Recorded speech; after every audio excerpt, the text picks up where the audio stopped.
when I started to read it very carefully, line by line, I found out that actually I can't understand what does it mean. If I thinking according to my life or some very simple things, because it looks like more in philosophical way or in esoterical way, but how do we can use it in our like everyday life or everyday life? So that's why I ask you to go with me through the lines with your comments. Okay. So I can go deeper into this sutra. So first thing is sort of the prelim towards talking about the sutra itself is Buddha once said, I only teach two things, the cause of suffering and the end of suffering. So the Four Noble Truths say that there is suffering. Sometimes in English we say life is suffering, but the word he uses, the word in Sanskrit, dukkha, which is usually translated in English as suffering, it means a lot more than that. It means unreliable, unsatisfying, always changeable. And so that's the nature of life itself. It's important to understand that. So wanting something permanent, wanting something always comfortable is not even possible because life itself is dukkha. It's the nature of things. So then the second noble truth is this suffering comes from desire, craving, and attachment. Then the third noble truth is it is possible to end the suffering, take away the suffering. And the fourth noble truth is the Eightfold Path, how to take away this suffering that we all experience. And the very important point is in the Eightfold Path, the first step is called right view or right understanding. So if we have the right understanding about reality, that's the beginning of taking away our suffering and ending our suffering. And the Heart Sutra is, I believe in Chinese, it's like 260 characters. It's part of a much bigger sutra, but it is the most condensed, probably shortest, and has the core of Buddha's teaching, the heart of Buddha's teaching. So in it, the correct view of reality is being presented.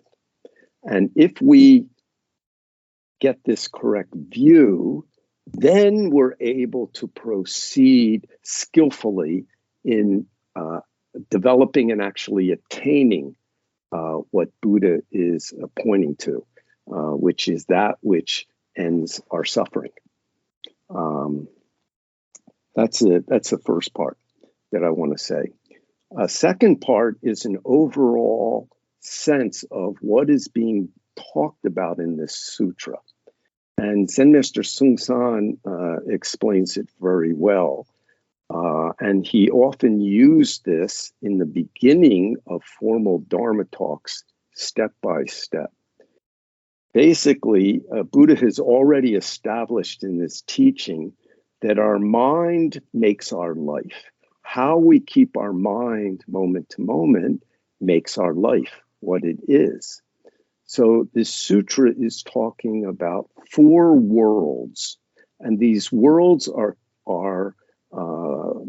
made by our mind, okay? The first is an opposite world, a world of opposites. And I'll get back to this as we go through the sutra line by line, but it's the part in the sutra where they talk about form is emptiness, emptiness is form. So form and emptiness are experienced as opposites, but they're actually united. So when we keep this mind, we experience the world as made up of opposites. I like, I don't like. I'm happy, I'm sad. Pleasure, pain. Success, failure. Good reputation, bad reputation. All this kind of stuff. And the physical world is like that. Mountains become water. Water becomes mountains. Everything goes around. You eat rice, it becomes your body. The next day, your body makes some shit and it comes out. And then the shit in the old days was put on the fields, it becomes rice. So everything is changing one into another. And forms are appearing, disappearing. And out of emptiness, new forms are appearing. So when we view the world this way, we are experiencing a world of opposites, which causes us to have suffering. This view causes us to have suffering. Then Buddha talks about, or then the sutra talks about, originally there's no form and no emptiness. And that means originally there's beyond emptiness, true emptiness. Everything is still and unmoving. This is the absolute world. So originally, nothing at all. Then in Mahayana Buddhism, in Hinayana or Theravada Buddhism, this is the goal. Attaining total emptiness is nirvana. Okay? Complete peace. That is our original nature. And inside of all phenomena is this absolute world, this substance. The universe's substance is empty. Name and form is empty. Everything's empty. If we attain that, we're freed from suffering. That's the goal in Theravada Buddhism. And later, after Buddha establishes that, he breaks down his former teaching to show you that it's all empty too. He only presented it to help people understand, but it's empty too. So that's the second world. First, if we look at this world with this opposite mind, we experience an opposite world, life and death. But if we attain this original nature, which is totally nothing, empty, there's no life, no death, no suffering. That's the absolute world. But when we have that mind, then our mind is empty. But an empty mind functions like a mirror. It just reflects what's ever in front of them. So you can see the sky's blue. You can see trees are green. You can hear dog barking. You can taste sugar sweet. Each thing that appears in this world is reflected by your body and mind very clearly. And each thing itself is complete. So life is complete, death is complete. There's no loss. There's just different appearances. But each one itself is complete and the truth. So if you attain the absolute world, there's nothing lacking. Then next you attain the truth world. You don't attach to emptiness. You just reflect moment to moment. That's also complete. Nothing's lacking. But one more step is necessary. How does this complete world function moment to moment? So Buddha's teaching, or what's being taught here, is 4 ways of experiencing the world. Most people, and most of the time, we make a world of opposites. But if we attain this empty world, that's beyond all suffering. But if you attach to that, you'll have a problem because something's here temporarily. But if you really attain it correctly, you just reflect what's here. Then that's also complete. So it's not the things of the world aren't a problem. They're just each complete by themselves. Again, nothing's lacking. But you're in the world. Then that's one more step, the function world. Okay, that it means like what is the correct function of enlightenment? So the teaching's taking us through the mind experience of the world. Then what happens exactly in the sutra? So I looked this up to see the story that surrounds this. And what it is Buddha and the bodhisattvas and the great disciples are meditating. And they have a deep meditation. And Avalokitesvara, the bodhisattva we call in Korea Kwansen Bosa, has a deep insight and into the fact that, and I'll talk about this in a little bit, the 5 skandhas are empty, and so is saved from all suffering and distress. Then the Buddha causes Shariputra, his most senior monk, to ask Avalokitesvara, how can we practice this perfection of wisdom?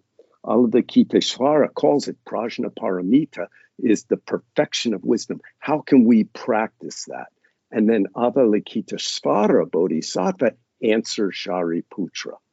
That's the rest of the sutra.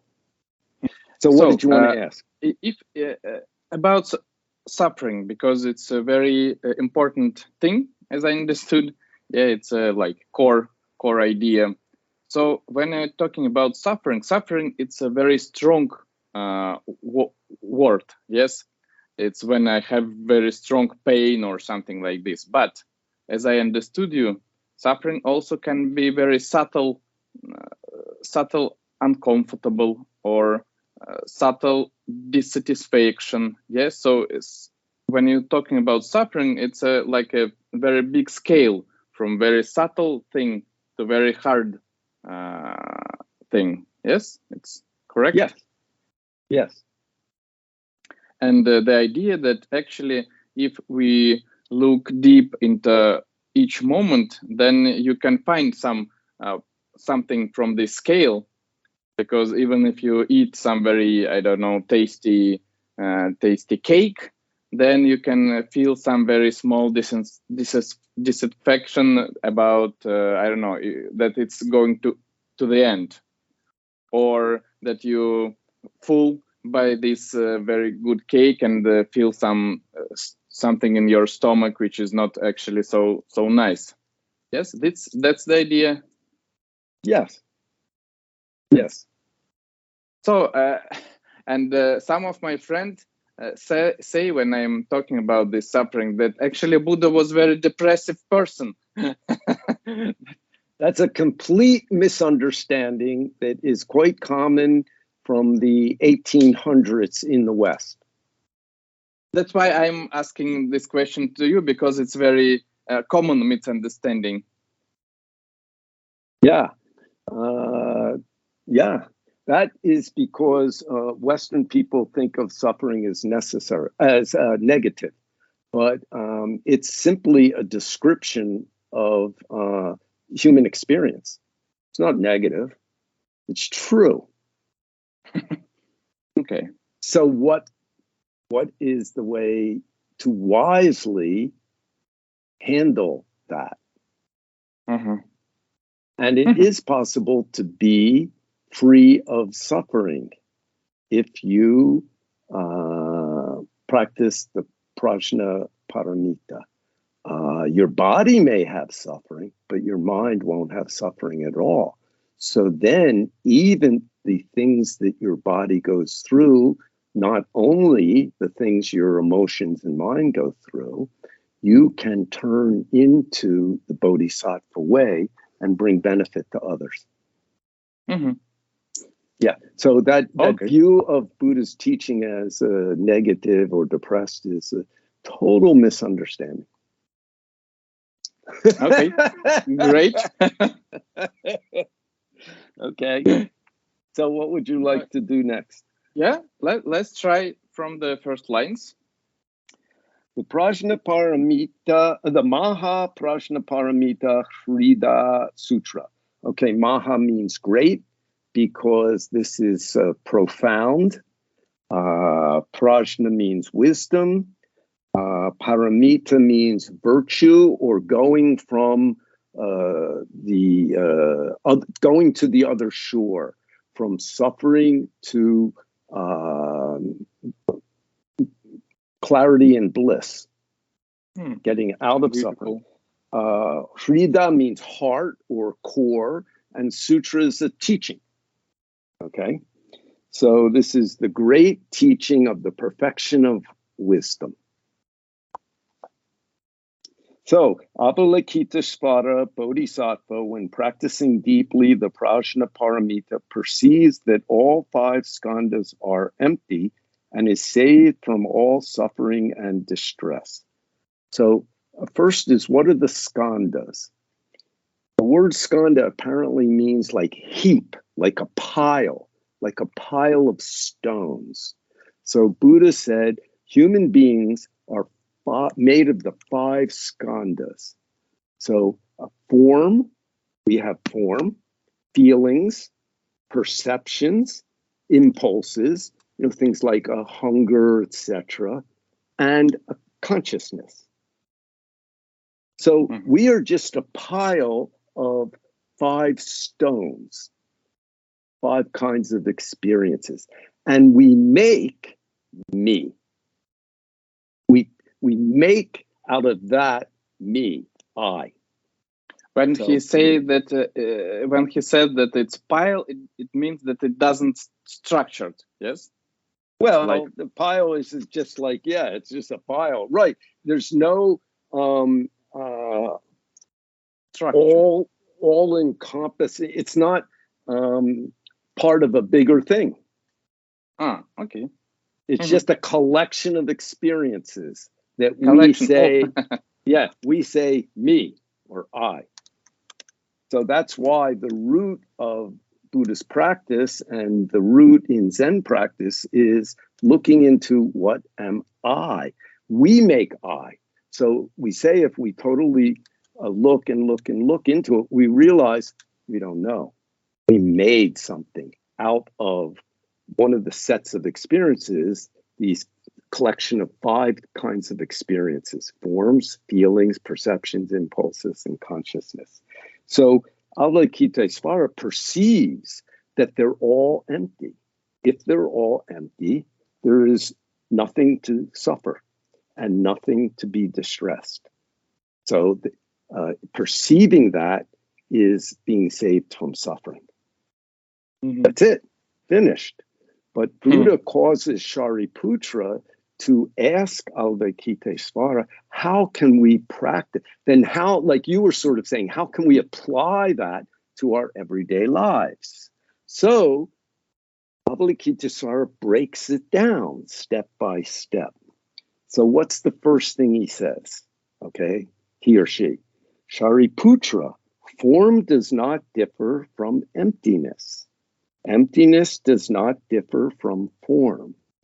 That which is form is emptiness. That which is emptiness is form. So we tend to look at all things as having form or not being there, empty. But he's saying that they are mutual. There is no form that has its own independent existence. The example Sung Sansanin gives is you have a chair. It's solid. You can bang it on the floor. You can sit on it. It's there. But if you burn it, where'd the chair go? It's just ashes. So it becomes empty. But at some time, somebody takes something, metal or wood or something, and they make a chair. So everything is like that, appearing and disappearing, because nothing has its own independent existence. So within every form is emptiness, and when in emptiness is form. Now it happens that this meshes so well with what physicists now call the quantum field, which somehow is nothing but things are appearing and disappearing instantaneously. And once in a while, something gets some continued existence before it again turns into nothing. It's already being talked about in Buddha, the perception of the nature of things. So that's the first point, you know. Originally, everything that appears disappears.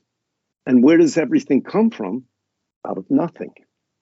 So this is the first thing to realize. And not only is that true of form, it's true with feelings. And any of us who pay attention to ourselves will see feelings come and go all the time. Now, we may continue to recreate similar feelings. That's what depression is. Somebody out of habit keeps causing these depressive feelings to arise, or somebody keeps getting angry all over and over and over again. That's habit. We did that. But feelings themselves are empty, and emptiness becomes feelings. So that's important to see that this is the nature of how things function, okay? That's true with perceptions. You know, we see the world. The World Trade Center got bombed. And many people perceive that as a bad thing. But I know some people around the world who felt it's a good thing. So the way we perceive things is dependent, we make that.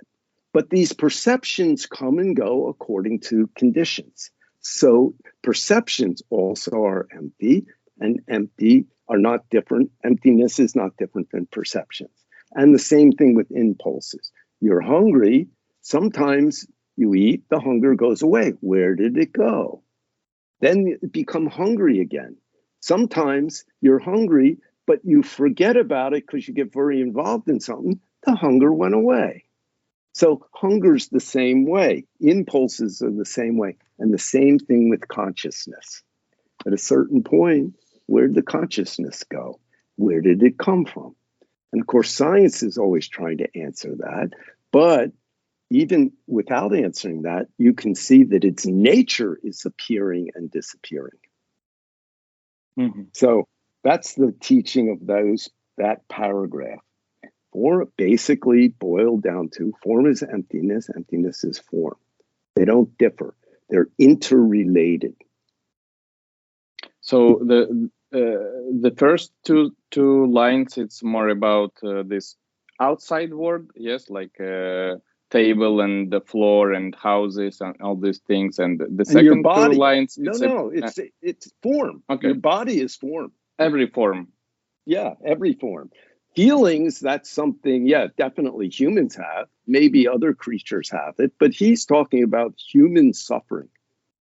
How we cause it and how we can take it away. Oh, how actually the same principle goes into our psychology. Yeah, absolutely. It's the universal nature of the human experience.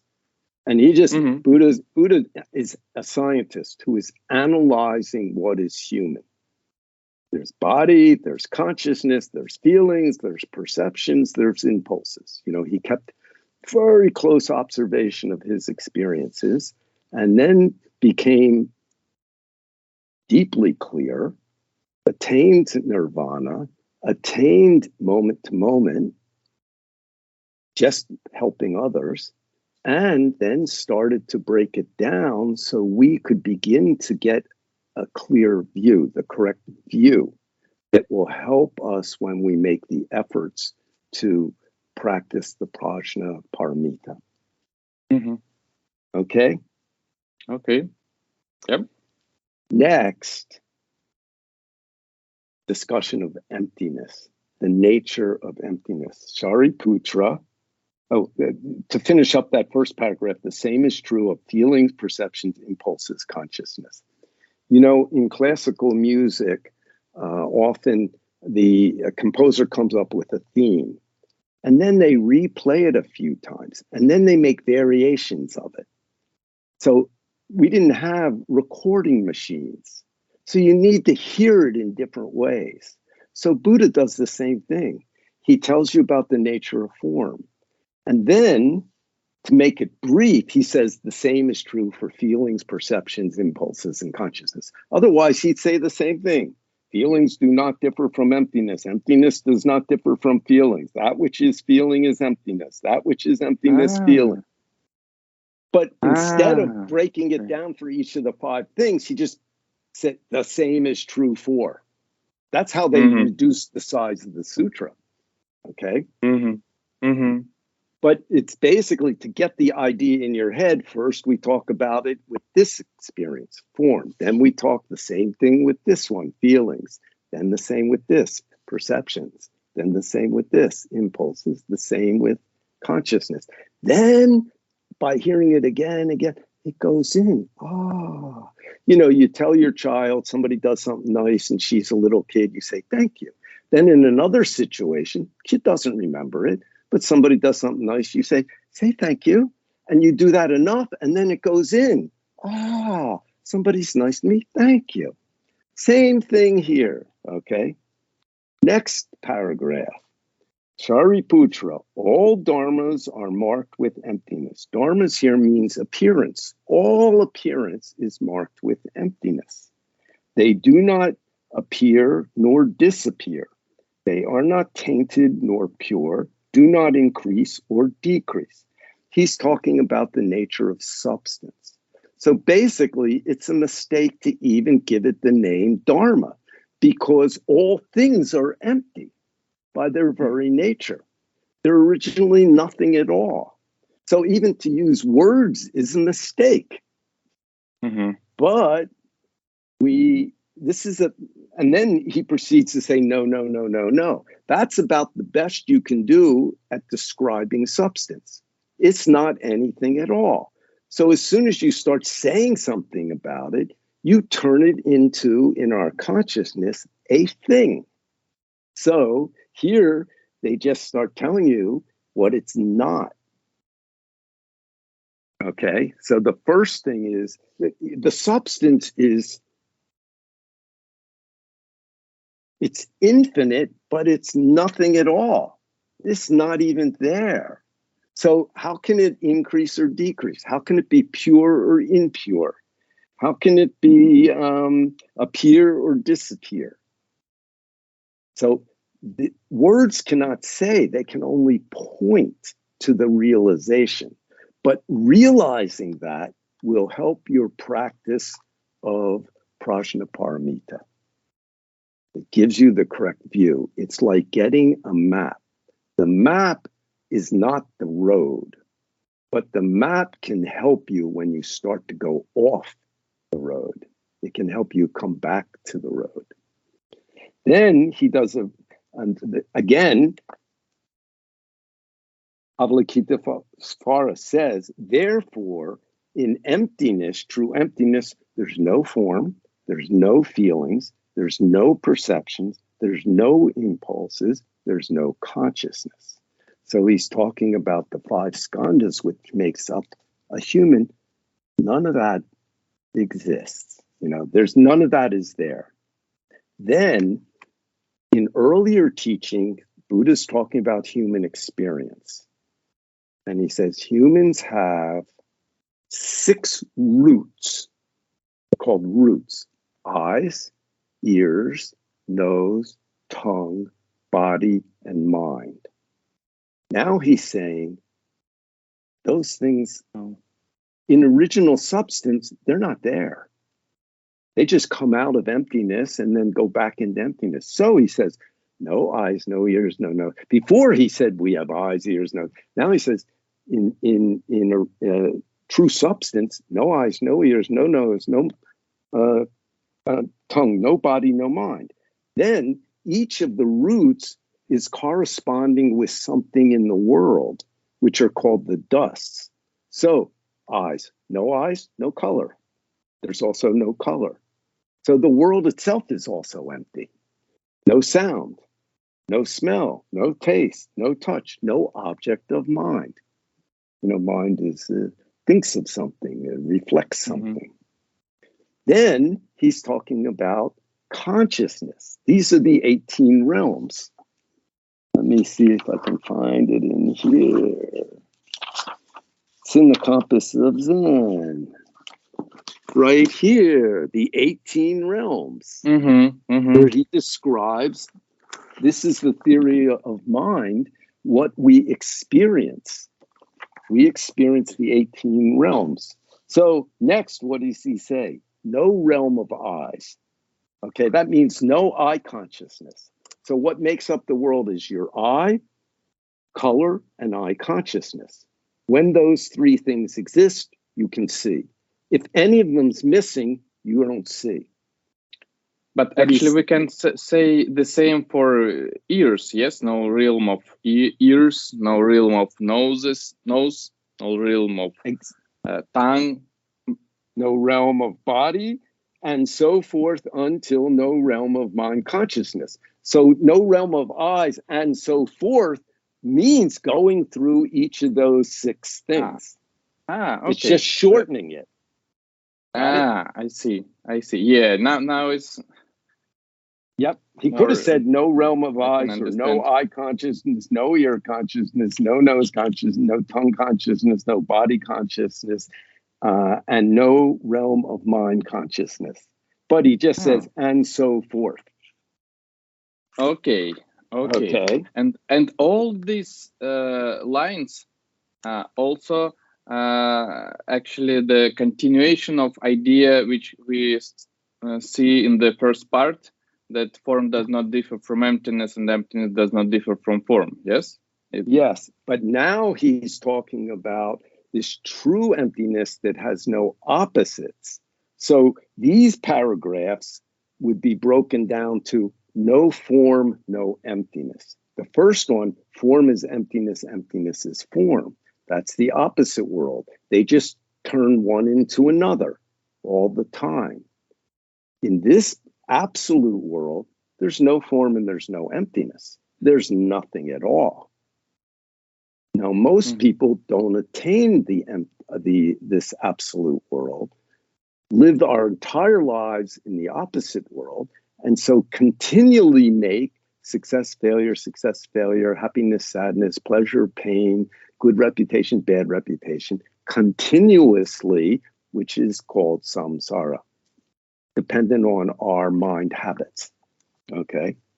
Then he continues this, and he gets rid of the 12 links of the dependent origination. Okay, how do all phenomena appear? Human phenomena. First, this is the 12 links of dependent origination. This is one of Buddha's most difficult intellectual teachings, and it's in Hinayana Buddhism. Okay, this is how experience appears. First, ignorance. Okay, in English, it's very interesting because it means we're ignoring something. Okay, you're ignoring the reality, basically, the true nature of things. From that, mental formations appear. From that, consciousness appears. From that, name and form appears. Without consciousness, we don't see name and form.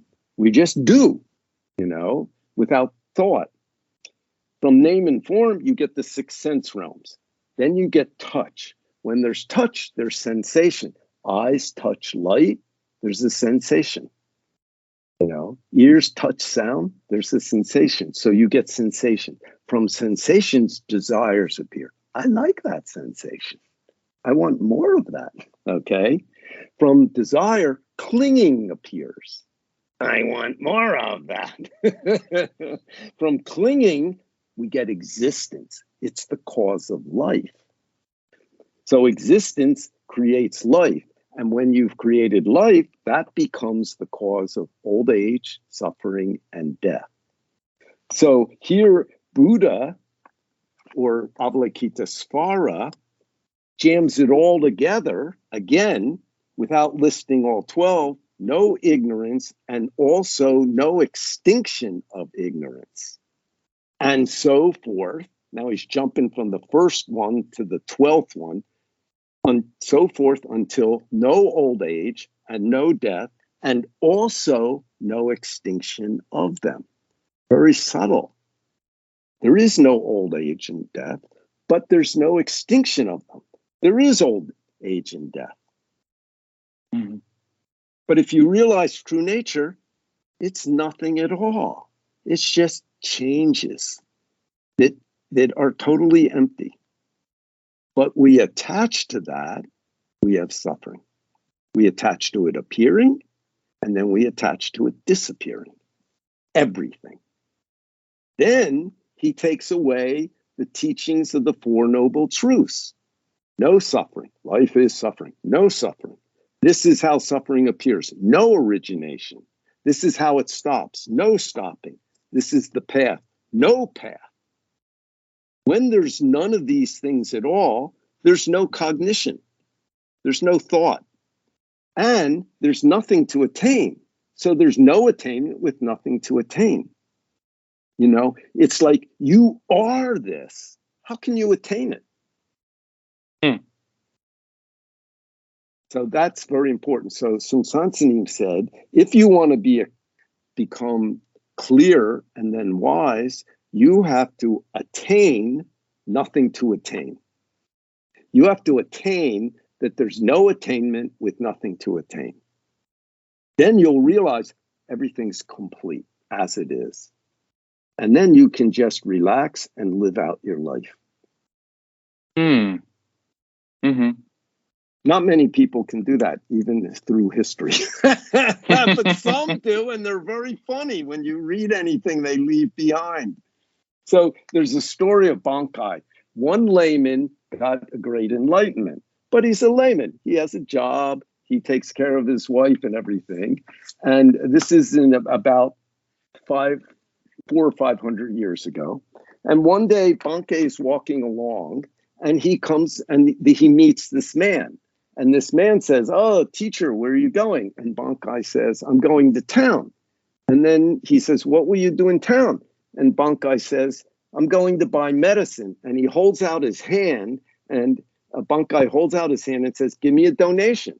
So this man spits in his hand, bursts out laughing, and Bankei bursts out laughing, and they walk away. Then, when this man is dying, Bankei goes to visit him. And Bankei's sitting on the floor, and the man who's dying, this student of his, has his head in Bankei's lap. So it's, you know, it's very sweet. And in the other room, Bankei's wife, the man's wife is crying. And the man says to Bankei, noticing her, he says, "You know, I've told her the truth all this life, but she still doesn't understand." Kind of like, why cry that I'm dying, you know? But that's his way. So he just lived his life, you know, probably peacefully and happily, and dealt with whatever appeared.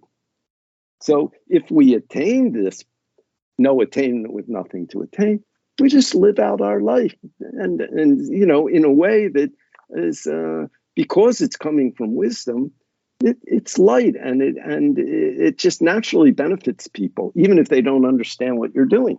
If nothing else, they get don't know mind. But if you have some idea, then it's not working that way.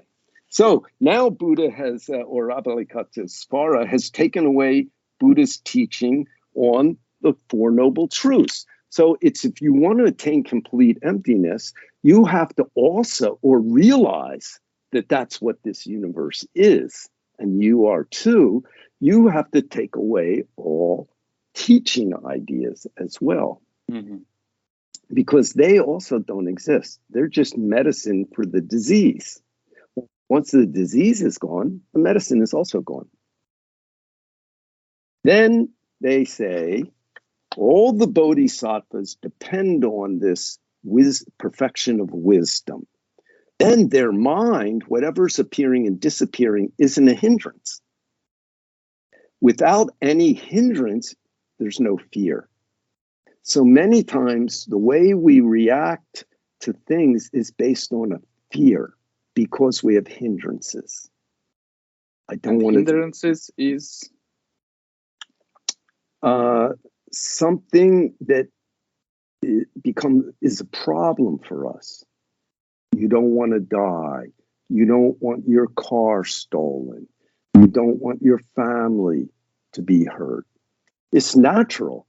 But if we depend on Prajna Paramita, then whatever even appears in our mind is not a hindrance. And without any hindrance, there's nothing to be afraid of. There's no fears. And fear often motivates our behavior. Often underneath sadness or especially anger, aggression is fear. You know, there's an interesting saying. Every fanatic, every extremist is carrying a hidden fear.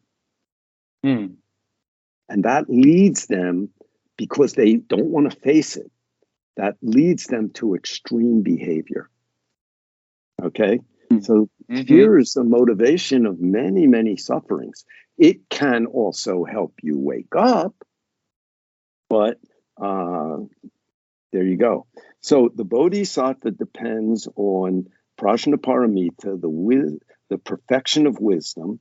The mind is no hindrance. Without any hindrance, no fears exist. Far apart from every deluded view, one dwells in Nirvana. So we return to the fact that if our view is clear and correct, you're already in Nirvana. Okay? So it's fundamental, this correct view. Of course, it has to be more than intellectual. Again, all the teaching is just a map pointing. So even in Zen, you know, we say any spiritual or religious teaching is just a finger pointing to the moon. If we attach to the finger, we don't attain the moon. So we can see in world religions, because people attach to the finger, the forms, the words, the stories attached to them actually create more suffering for everyone. If we don't, you know, we follow the point, what they're pointing to, we attain true nature.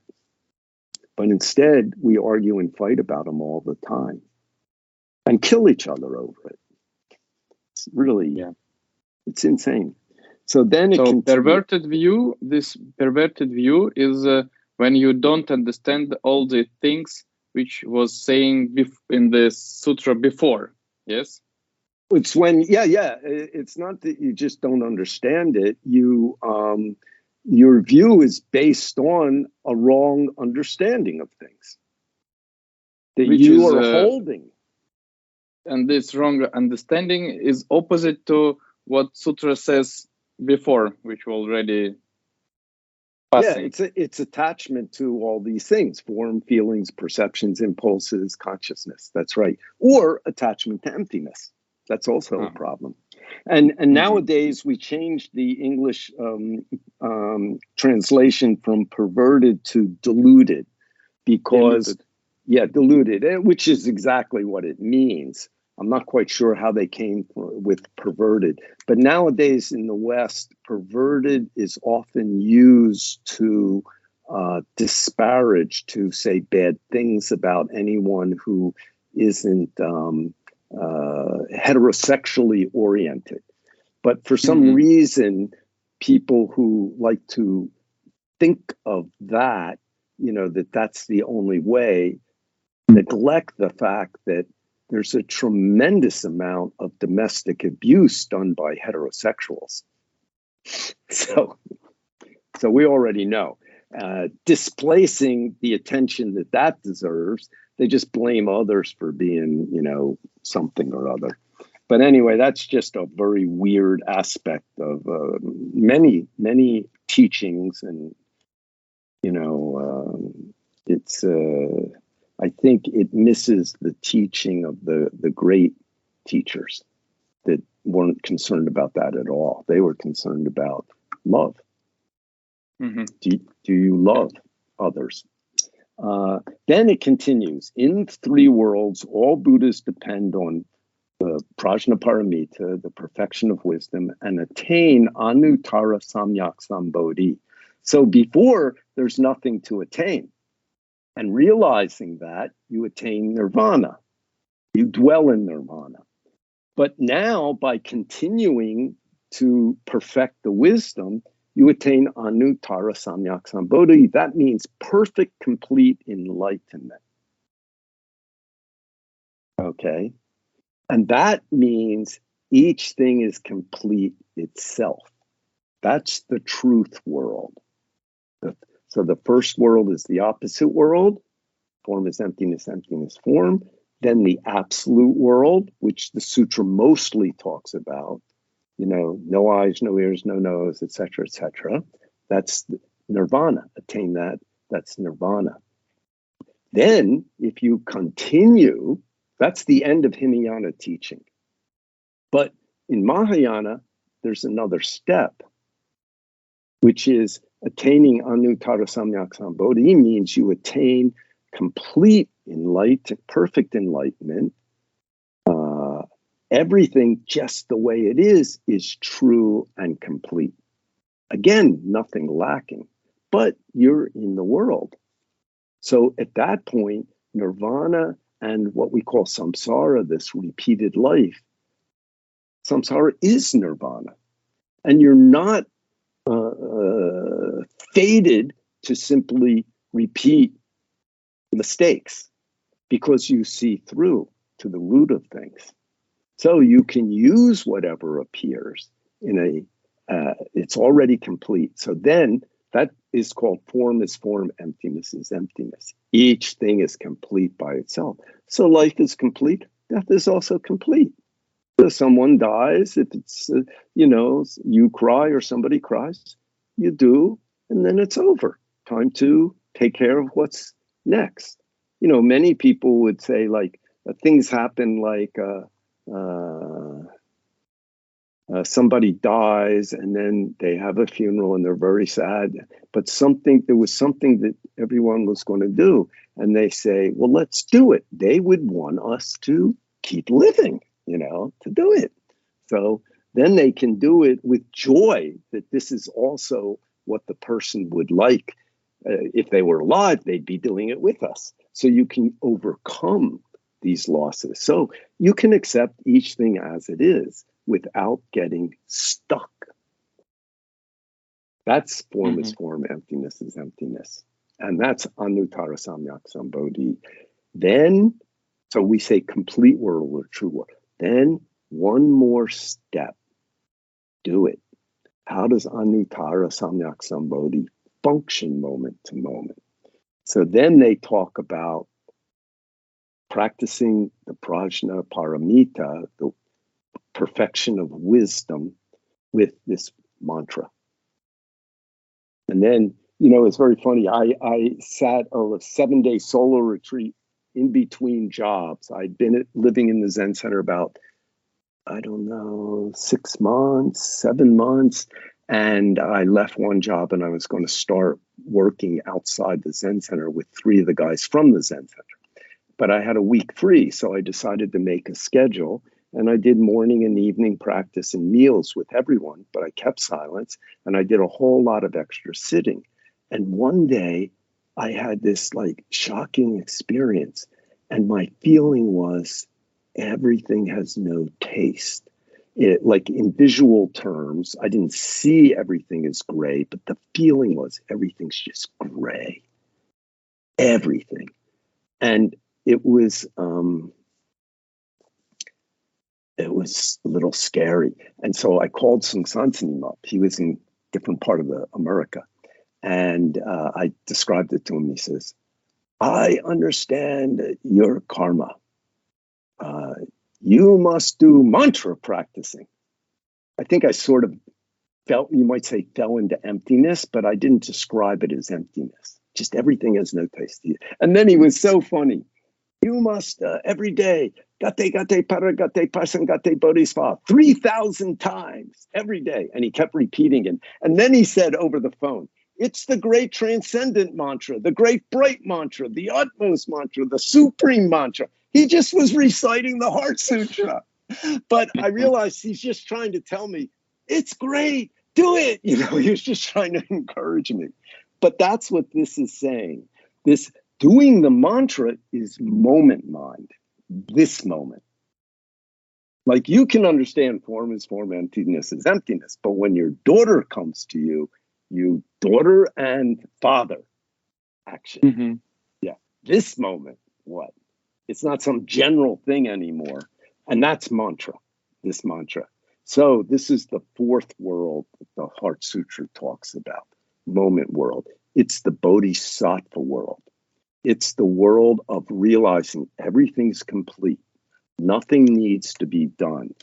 And I can see all beings are suffering. So how do I use what appears to help take away suffering? So I must live the Bodhisattva life.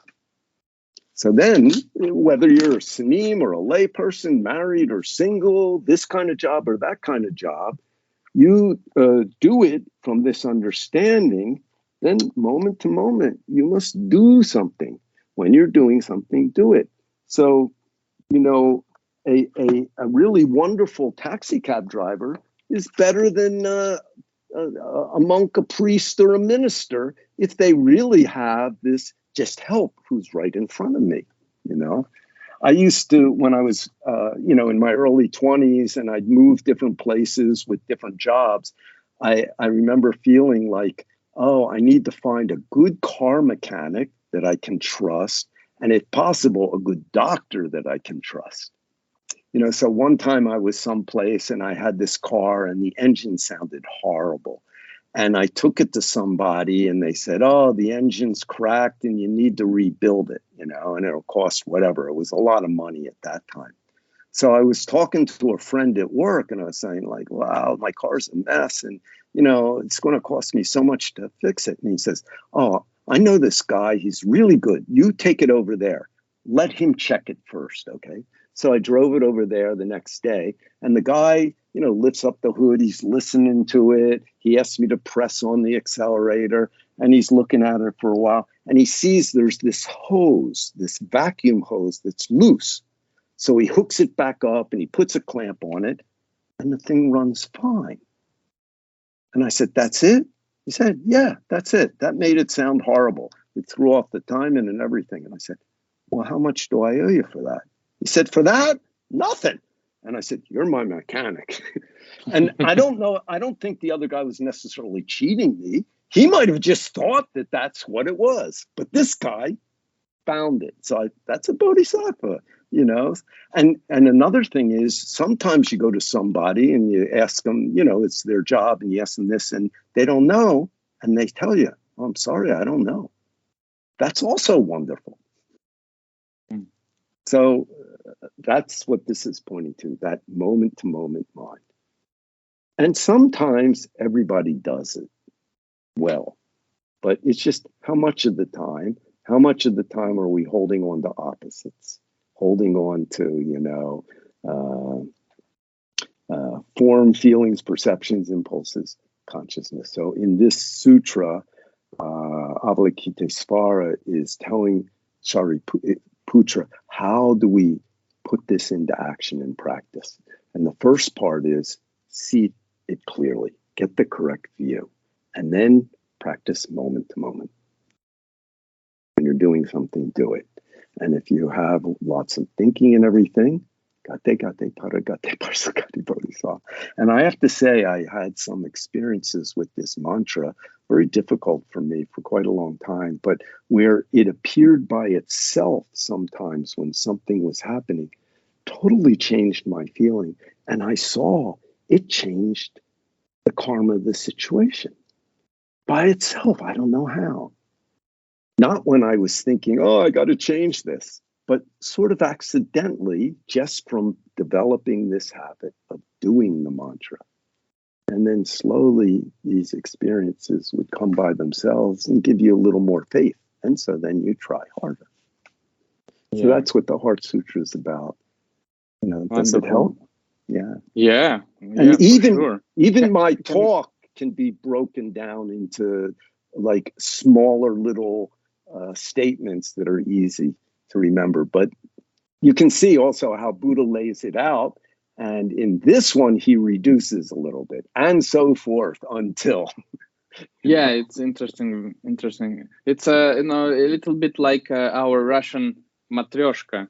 When you put the small one and then the bigger. Yes. When I was in Russia, I bought a few and I gave this really pretty one to my mom, and she loved it. She had it, each one opened up, on the shelf and stuff, exactly like that. And for memory's sake, since they didn't even have a lot of this written down, Buddha would just repeat, eyes have eye consciousness, ears have ear consciousness, nose has nose consciousness, tongue has tongue consciousness, body has, and then you begin to get it by hearing it in different forms again and again and again.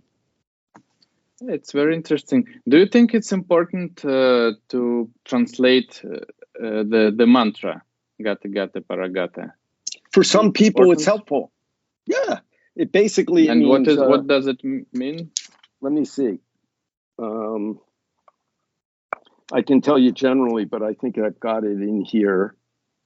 Gone to the other shore beyond. Gone to the other shore. Going from the suffering shore to the shore of no suffering, out of suffering. Gone to the other shore beyond. Another way I heard it is gone beyond, gone to the other shore. Yeah. So the other shore, of course, is a metaphor for, peace, bliss, heaven, attaining completeness, and everything that people are really aiming for, and we pursue them instead in things like money, fame, power, sex, and of course all those things are impermanent, so that's why we get suffering and make suffering. But if you get this, then you still can use money or even power or sex. You use it well, but you're not striving for it if it falls in your lap. Like one time somebody asked Sun Sunim for some advice, and he gave them some advice of what to do. And the student said, well, sir, you can do that. You are Zen master, but I am not Zen master. Then Sun Sunim said, I am not Zen master. Somebody gave me that job. He just attained true nature. Then somebody said, oh, you become Zen master. So he did his best.